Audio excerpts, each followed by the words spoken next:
राजा भानु प्रताप की जब लड़की पैदा हुई तो वो चिंता में पड़ गए। मुझे बेटा चाहिए था। इस राज्य को अपना राजा चाहिए। लड़कियां राज्य थोड़ी चला सकती हैं।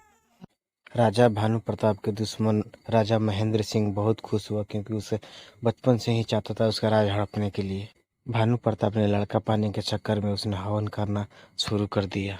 5 साल बीत गए। इस 5 साल में राजा भानु प्रताप की बेटी इंदुमती बड़ी हो गई, लेकिन 5 साल में भानु प्रताप का कोई संतान पैदा नहीं। लेकिन 5 साल बीत जाने के बाद एक साधु महात्मा की दी हुई जड़ी बूटी की खा करके राजा के घर 7 बेटे जन्म लिए और राजा रानी को खुशी का कोई ठिकाना नहीं रहा। अब मुझे कोई नहीं रोक सकता। मेरा बेटा पैदा हुआ है, वो भी साथ साथ। अब ये राज्य सबसे शक्तिशाली राज्य बनेगा। लेकिन तुरंत ये बात राजा उसके दुश्मन राजा महेंद्र प्रताप के पास पहुंची। 7 बेटा हुआ है। नहीं नहीं, अब तो हम खतरे से खाली नहीं हैं। मुझे अभी उन सबको मारना पड़ेगा, नहीं तो बड़े होकर मेरे लिए मुसीबत खड़ी कर देंगे। महेंद्र सिंह ने सेना लेकर भानु प्रताप के ऊपर हमला बोल दिया। भयानक जंग हुआ और जंग में भानु प्रताप को महेंद्र सिंह ने जान से मार दिया। उसके बाद भानु को पत्नी को शांति को महेंद्र सिंह ने बंदी बना लिया। अब ये राज्य मेरा है। सिपाहियों, भानु के 7 बेटों को यहाँ ले आओ। मैं अपने हाथों से उन सबको मारना चाहता हूँ। महल के अंदर बैठकर छुप कर इंदुमती ये सब देख रही थी। अपने भाइयों के बारे में सोच कर इंदुमती के एकदम रोंगटे खड़े हो गए। उस दुष्ट राजा ने मेरे पिता को मार डाला। अब वो मेरे भाइयों को मारने के लिए आ रहा है। नहीं, मैं अपने भाइयों को नहीं खो सकती।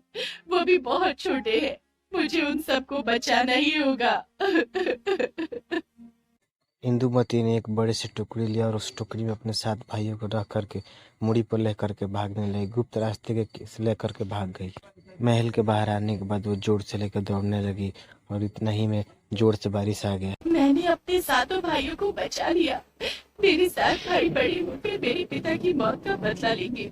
मुझे मेरे भाइयों का ख्याल रखना होगा, लेकिन सबसे पहले मुझे इस तेज बारिश से अपने छोटे भाइयों को बचाना होगा। इंदुमती ने जोर से बारिश से बचने के लिए अपने भाइयों के जोर से भागने के जंगल की ओर चली। उधर महल में 7 बेटे का ना पाकर के महेंद्र सिंह आग बबूला हो गया। उन 7 बच्चों को मारना ही होगा, नहीं तो बड़े होकर वो बदला लेने जरूर आएंगे। सिपाहियों, कैसे भी करके ढूंढ निकालो उन्हें। महेंद्र सिंह के सारे सिपाही उन्हें ढूंढने में और भानु प्रताप की पत्नी को शांति देवी को जेल में बंद कर दिया था और बेड़ियों से हाथ पांव भी बांध रखा था। जेल के अंदर बैठ करके शांति जोर जोर से हंसने लगी। तू कभी उन्हें नहीं ढूंढ पाएगा महेंद्र। मेरी बेटी बहुत चालाक है। वो मेरे बेटों को छुपा कर रखेगी। भगवान कृष्ण स्वयं मेरे बच्चों के साथ है। गुस्से में आकर महेंद्र सिंह शांति को मारने लगा और कहता है, मैं भी तुझे वचन देता हूँ शांति, तेरे बच्चों को यहाँ लाकर तेरे सामने मारूंगा। उधर जंगल में एक जगह पहुंच करके इंदुमती रुक गई। ये जगह सुरक्षित लग रही है। यहाँ थोड़ी देर आराम कर लेती हूँ। लेकिन तभी बच्चे भूख के मारे रोने लगे। इंदुमती के पास खिलाने के लिए उन लोगों को कुछ नहीं था, इसीलिए वो जंगल में खाना खोजने चले गए। तब तक बच्चे रोने लगे। पास ही में एक झोपड़ी बने जहाँ साधु बाबा कढ़ाई में खीर बना रहे थे। खीर के खुशबू बच्चों के नाक में जा रही थी। खीर की खुशबू का सूंघ करके बच्चे पाव के तले उसके पंडित के घर में जाने चले गए। साधु बाबा दूसरे काम में व्यस्त हो गए। तभी बच्चों जा करके थोड़ा सा दूध पी लिया और पंडित जी देख करके आग बबूला हो गए। ये क्या कर दिया तुम लोगों ने? ये पवित्र खीर मैं भगवान को चढ़ाने के लिए बना रहा था। तुम लोगों ने पाप किया है, पाप। तभी वहाँ इंदुमती चली आती है और बाबा से क्षमा मांग रहे। पंडित जी क्षमा नहीं करते। मैं तुम लोगों को श्राप देता हूँ। तुम हमेशा हमेशा के लिए पेड़ के फूल बन के रहोगे। ये कहते ही इंदु के 7 भाई फूल बन गए और साधु बाबा वहाँ से हमेशा के लिए गायब हो। वहीं झोपड़ी के आंगन में एक छोटा सा फूल का पेड़ जम गया। 7 भाई 7 फूल बन गए और 7 कलर के, कोई गुलाब बन गया तो कोई सूरजमुखी बन। ये क्या हो गया? ये कृष्ण कन्हैया, ये क्या हो गया? मैं तो अपने भाइयों के साथ जिंदगी बिताना चाहती थी। अब मैं मेरे भाइयों को फूल से इंसान में कैसे बदलूं? इंदुमती को कुछ समझ नहीं आ रहा था कि क्या करो। वो फूलों के सामने बैठ करके रोने लगती है। वो सातों फूल अपने बड़े बहन से बात करने लगते। दीदी, आप रोइए मत। आपने हमारे लिए बहुत कुछ किया।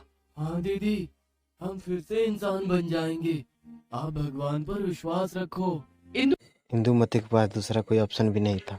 इंदुमती ने माटी से कृष्ण भगवान की मूर्ति बनाई और उससे पूजा करने लगी और हमेशा अपने फूल बन चुके भाइयों को हमेशा सेवा करने लगी। कुछ समय बीत गया और इंदुमती बड़ी हो गई। साथ साथ उस फूल भी बड़े हो चुके।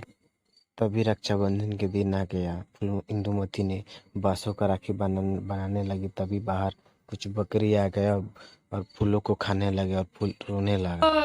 दीदी, बचाओ! बकरे हमें खा रहे हैं, बचाओ!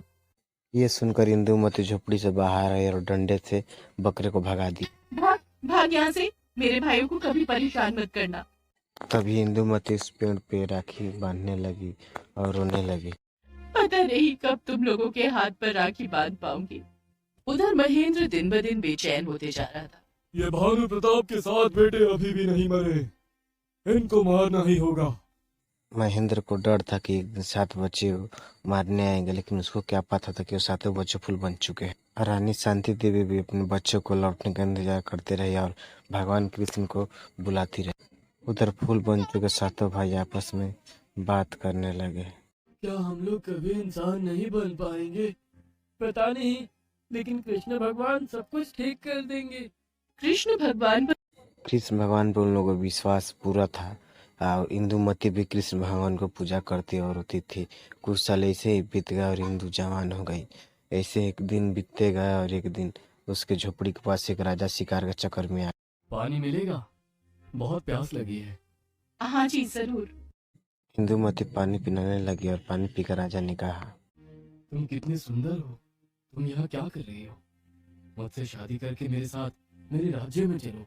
राजकुमार, आप भी बहुत सुंदर हो, लेकिन मैं यहाँ से नहीं जा सकती क्योंकि इंदुमती ने राजकुमार को सब बताया और राजकुमार ने कहा था, ठीक है, मैं उस साधु को ढूंढ कर लाऊंगा, वादा करता हूँ।